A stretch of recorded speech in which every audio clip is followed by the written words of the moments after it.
I'm 34 years old, flipped about 200 rental properties last year alone, and personally own a considerable amount of free and clear real estate. I'm not going to tell you nosy suckers exactly how much, but what I will tell you is that I got here by accident. None of this was planned. It was a very haphazard sequence of events through my 20s that got this business started, and I'm going to share that sequence of events with you today so you could draw whatever it is you want to draw from it to hopefully go and recreate a better version of what I've got, and hopefully even sooner. So let's get right into it. I'm going to start with a giveaway first before we tell some stories here. The coupon code is good for 25 free copies of the Legendary Rental Property Calculator or any of the other toolkits from the ACE Toolkit store. You can get that through like our link in bio or in InvestwithACE.com or this link floating over my head on YouTube. The coupon code, it goes fast, first come, first serve, right? So write it down and get over there and then come on back. It's Head Start, all lowercase, one word, HEADSTART. It is not good for the course. I'm not going to give you some course plug. I'm just going to say if you want to invest in rental properties out of state, our business model is basically plugged into that course, and it's the cost of a home inspection. So just grab it if you're serious about this. If not, then whatever, just watch this free video instead. I don't care. Today's session is going to be basically a stream of consciousness. After the coupon code, I literally have nothing written down on this piece of paper, right? So I'm just going to tell you my story and you do with it as you please. Hopefully there's some valuable do's and don'ts and adjustments that you can make to what you're doing, and adjustments that you think you'd make to what I did, because there's a whole lot of things that I would have done differently here too, but there's some good stuff in there as well. So I'm going to start with my background because I haven't done too much personal stuff on this page in a long time, so a lot of people might not know this stuff about me. I immigrated to this country at 4 years old. I come from a blue collar family. My parents tell me all the time they came here with, I think, 3 or 4 grand in their pocket, right? And 2 young kids, and they were in their 40s, their early 40s at the time. So I don't come from a place of resource. And this is not a complaint. This is not a sob story. Life was good. I mean, I lived in a small place. We lived in apartments. My parents didn't own homes, nothing like that, right? They were blue collar people. But it was fine. It was totally fine.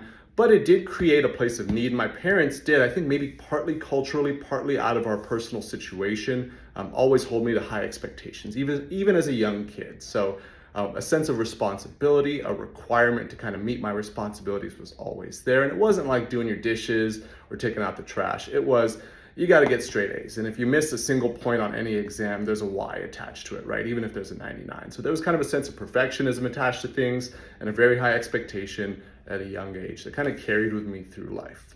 There was a lot of work associated with like my childhood, and there was a lot of desire to work that came from it later. I remember I got my first job when I was 16 while taking 5-6 honors classes. No one told me to. It wasn't required of me from my family. I just really wanted to, and I still worked. I think I tried to like get in 40 hours a week, but I landed like 30, 32, 34 if I could, right? So working and learning, those were like the seeds that were planted in my brain early. And I think they do have a lot to do with what's happened today for sure. Because I look around, there's a lot of folks that have displaced ambition. They're just lazy, right? And they're not very curious too. So if you get someone that can grind and be curious at the same time, that's kind of a recipe for success, I think, in any business. I went to college to study. I didn't think about real estate. My parents didn't get me thinking about real estate. It just wasn't even a thing, right? They weren't homeowners. They didn't own rental properties. I didn't really see it. I wasn't exposed to it, or I wasn't aware of it at least. I went to college to, I went and just kind of like floated around for a while, and then eventually landed on, I got to be a doctor, because I was told by my family that I got to be a doctor. So I studied biochemistry. Remember working this internship at the hospital, and I was in the ER. I was like 20 years old, and I was working like a midnight or 1 a.m. shift, and I saw a resident that I always saw daily, who's usually a pretty chipper guy. He was fucking miserable that day, and I'm like, what's your problem? I'm very much like a just call out things that people don't want to talk about type of person. So I'm like, what's your deal, dude? you look sad. And he said he worked a 30-hour shift. And at that point, it clicked in my brain. I was like, I don't want this. It's not worth it. He's a good bit older. He's in his late 20s, early 30s.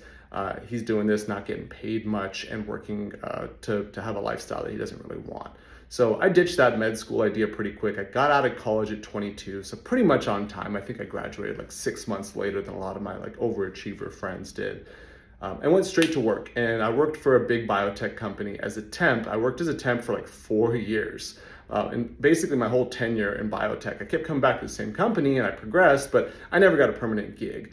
And I didn't really get paid much either. My first job at this big biotech company was $15 an hour. And at that point, I had a little bit of money saved. I was always a frugal kid and I was a frugal adult growing up. I moved out of my parents' house pretty young, at like 19 years old. So it always felt like I was tight and I never wanted to feel like I couldn't make ends meet because I kind of grew up seeing a difficulty, like a struggle to make ends meet.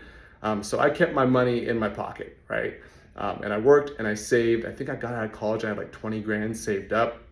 You know, when you don't come from a family with money and you go to community college for the first half and then transfer in, you get grants. So there was kind of a perk of being broke, right? I didn't leave with student debt. I lived with my homies. I commuted to the school. I didn't live in the college town. And my split of rent, because we piled a bunch of people into the apartment that we lived in, was like $300 a month. So I graduated college with no debt and 20 grand in the bank. So that was a bit of a leg up that was engineered, right? But there was some circumstance associated with it as well. But I graduated at the bottom of the Great Recession. It was 2012. So shit was pretty bad.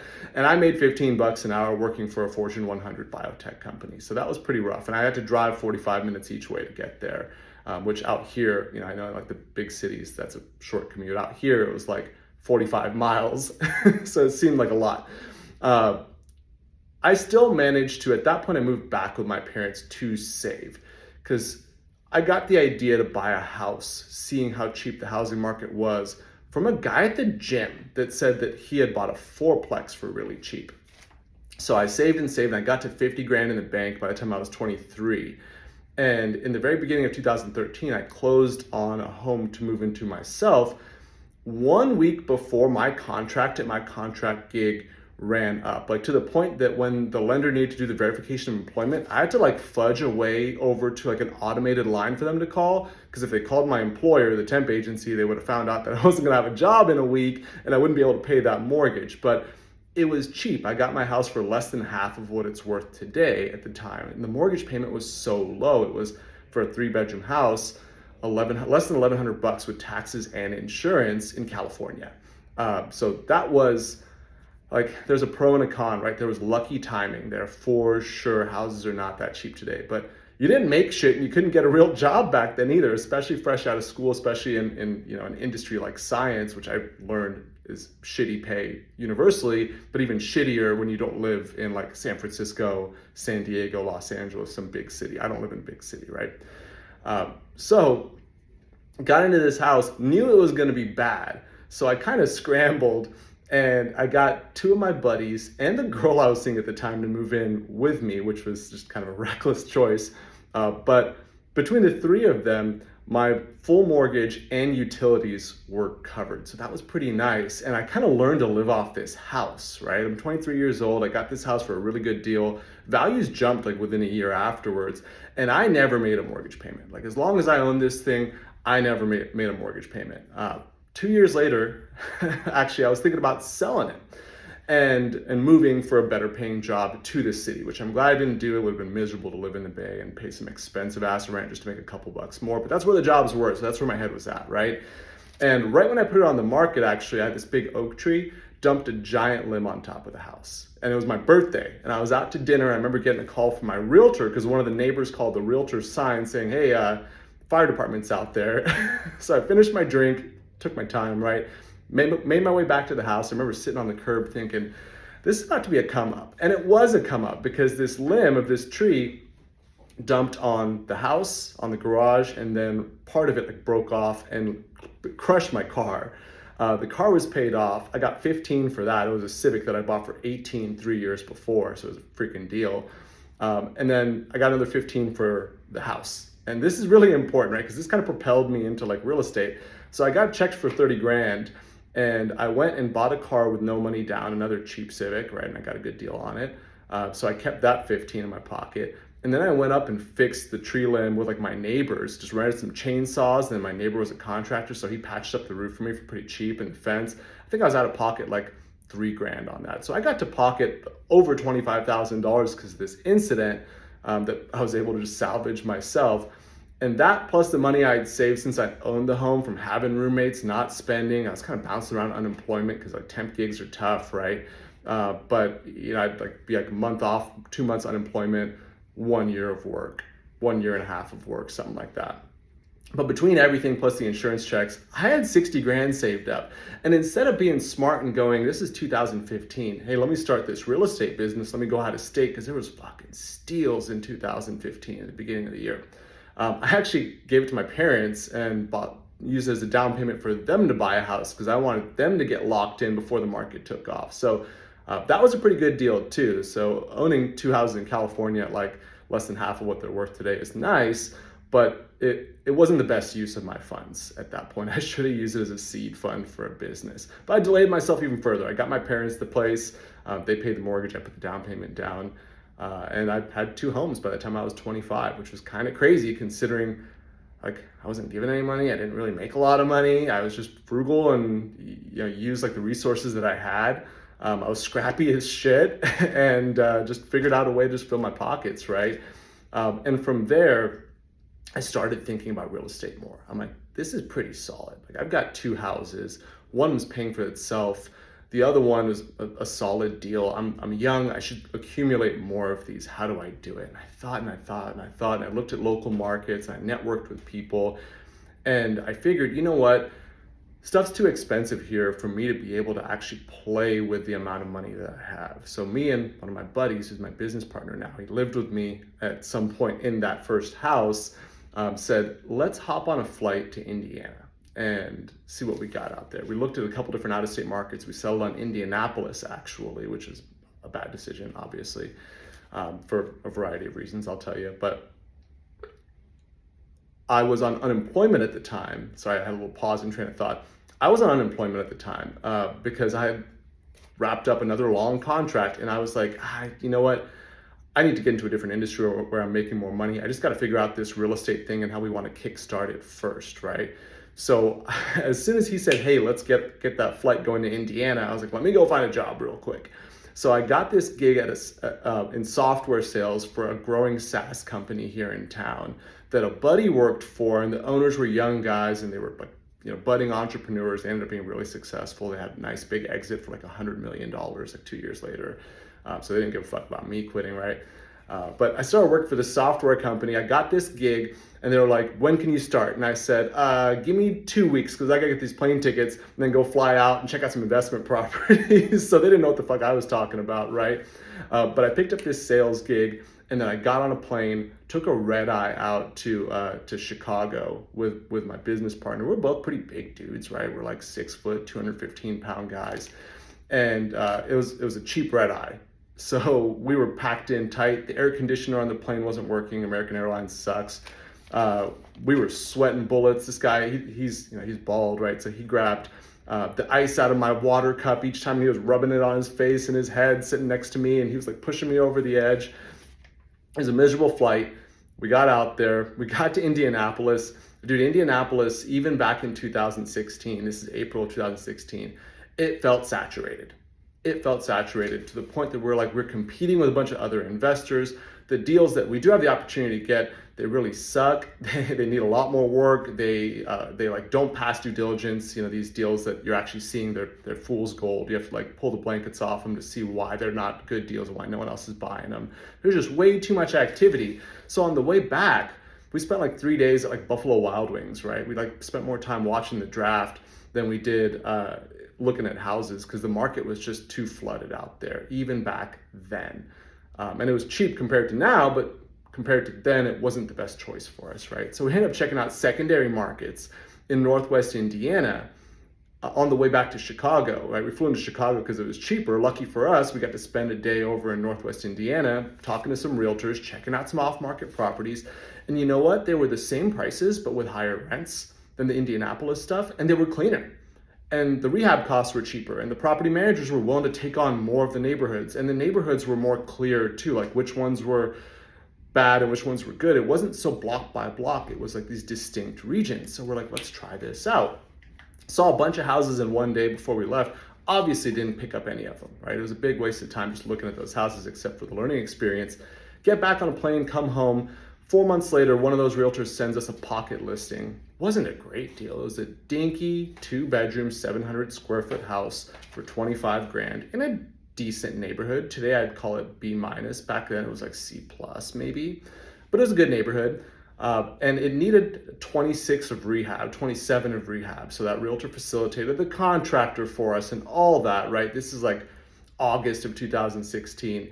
So we buy this cheap house between the two of us. And this is really where the good stuff starts.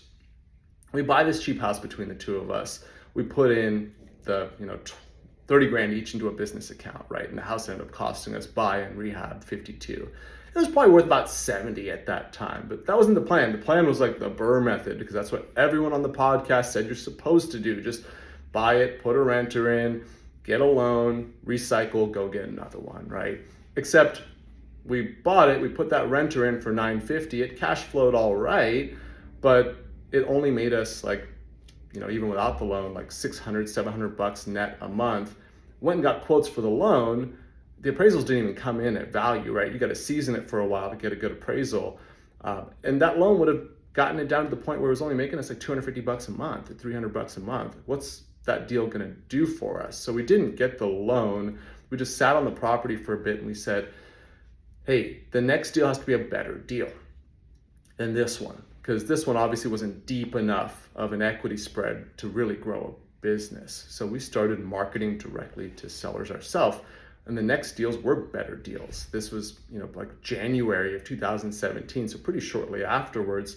And between January and like March, we get 3 deals in Hammond, Indiana, all 4. So one of them was 12.5, one was 15, the other one was 17. And when we bought them, we were out of money completely. We'd spent all of our cash buying these deals, but we had to rehab stuff and to keep our plan going. So we sold one with plans on using the money to rehab. Then we realized we just sold it as is. We made 5 grand. So we sold another one that was a better deal instead of rehabbing it because we wanted to keep the better deal. Well, we bought it for 12.5 and we made 15 total. We sold it for 27, just literally resold it as it is after we owned it. Like, that's pretty fucking dope. I mean, let's do that with the third one too. I think we made like 12 on the third one. Pocketed that good bit of money and went, well, we got something going here. We can make more money a lot faster moving these deals. And that was my business partner's idea. I'm not gonna lie. I was like, no, these are good rentals. Let's hold on to it. Slow and steady, conservative. He's like, dude, we need a sales engine. This has to be a business, right?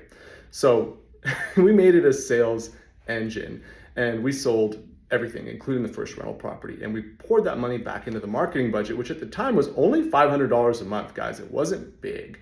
There's ways to get deals for cheap. If you could just get them moved, you can make a really high multiplier on your marketing dollar. And I remember I was still working this sales job full time, by the way. I got a promotion. I was making like 110 a year, which at the time for me as a 26, 27-year-old in 2017, it's pretty good money, right? I was living pretty good considering my roommates paid for my mortgage. I was pocketing all that money. It was taxes, right? Taxes and my gym membership and gas money and the occasional happy hour. So life was good there. And I was hustling this business on the side, at 6 a.m., right? I was working this business or kind of in between my sales calls or in the evening or on the weekends.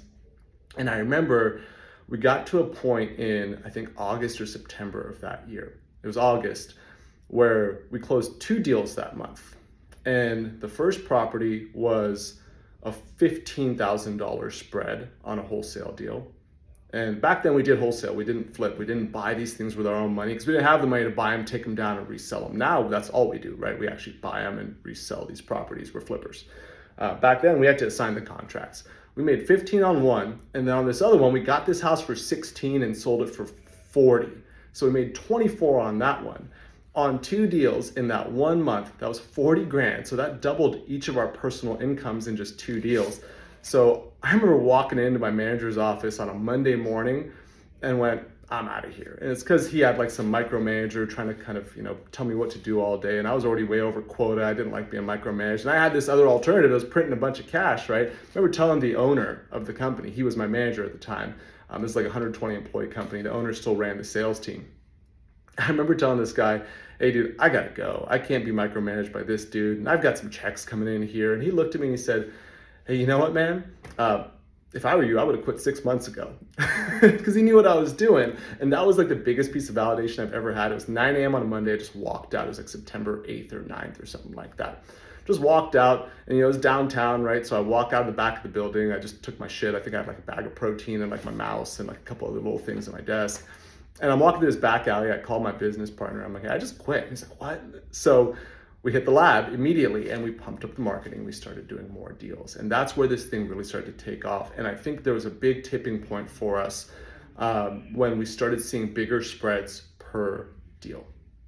When we started to engineer the deal that someone would buy for closer to market, but we could still buy it for like wholesale, that's when the light bulb clicked on. I think it was like November, December that year. Just the two of us. We were working from my kitchen counter, and we got 2 properties that month. One of them was a single family home. I don't know how this is just pure luck. We got 15 grand. Guy said it was a 2-bedroom. It was a total gut, whatever it was. We get in there. The property's actually pretty decent. Just needs paint and floors, and it's a 3-bedroom. We put in 20, and we ended up reselling that for 110 a year later. Then the other one, this was the game changer. It was a 4-plex, and we got this 4-plex for 90, and we ended up, or 95, and we ended up selling it for like 152. Wholesale deal, buy, resell immediately. And it was our first double closing. We had enough money in the bank to scrap it together. We couldn't let someone see a $55,000 assignment fee, right? At the time, that would have killed it. Now we're pretty honest with our clients. We're like, hey, we make about 25-30% on every property, and they expect it from us, right? We're established. But back then, all the little local buyers and stuff, they didn't want to see you making that kind of money. They were watching your pockets. So we scrapped up all the cash from our personal accounts all together into this business account just to be able to buy this thing for $100,000. We were strapped at the time. Barely closed it up, and when that wire came back, we were so fucking relieved. And it was a 57 or 55 pop on one deal. It was an occupied rental that was pretty clean that someone just undervalued and someone else valued at the top side of the market in kind of a transitional area.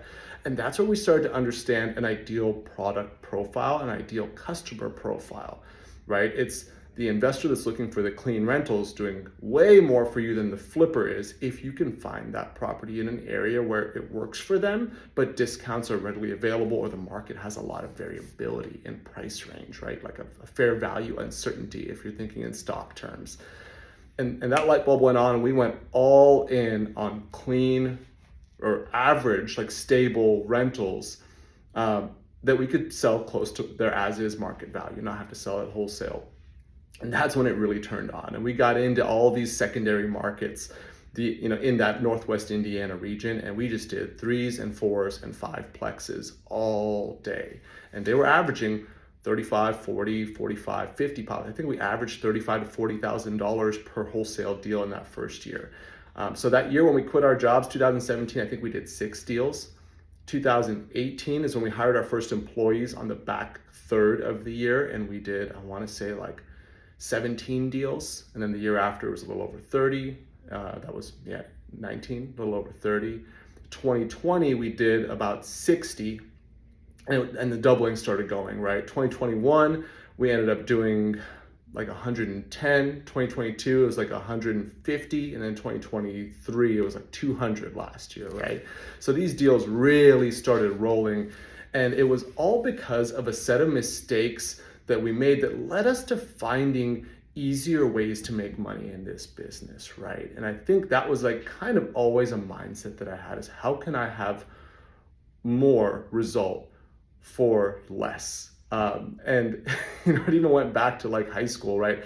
How did I manage all those honors classes, still get good grades, satisfy my parents, and work 32 hours a week? Well, honestly, I would call one friend, right? And I'd say, hey, if you do the first half of the homework, I got the second half for you. And I'd call a different friend and I'd go, hey, if you do the second half, I got the first half. And I just get someone to give me half first, right? And I know that's a little bit grifter, right? We're an honest business now. We don't do shit like that. I mean, it didn't really matter when it was high school and homework. But I think we were always looking for easy money. And that's a conversation and a question that we have for ourselves often now. In fact, we talked about it for like on Tuesday morning here for 2 hours. My business partner and I were like, hey, we got to get back to our roots of finding things that inherently convert, that inherently have a high spread, that are easy, that people want, that we can make large margins on. And that's just like rocket fuel for business growth. So I'm not going to ramble on forever. That's more or less the story and kind of the ramp up on how that business was built through my 20s. I think my first, time I've seen $1 million in my bank account was by the time I was 30 or right before I was 30. And then the business just kind of continued to evolve from there.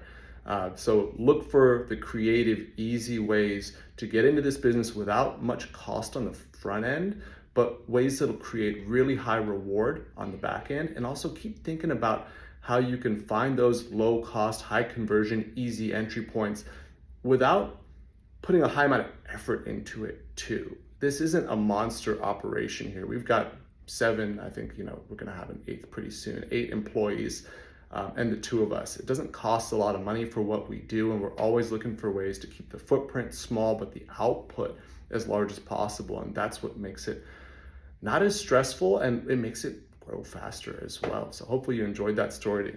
You got something out of it. It went longer than I thought. It's gonna be way past the Instagram cutoff, so hopefully you're watching this here on YouTube. But I did it late. I mean, a couple things I would have done differently. Knowing what has come of it, it cost us $500 a month of marketing to get this thing started.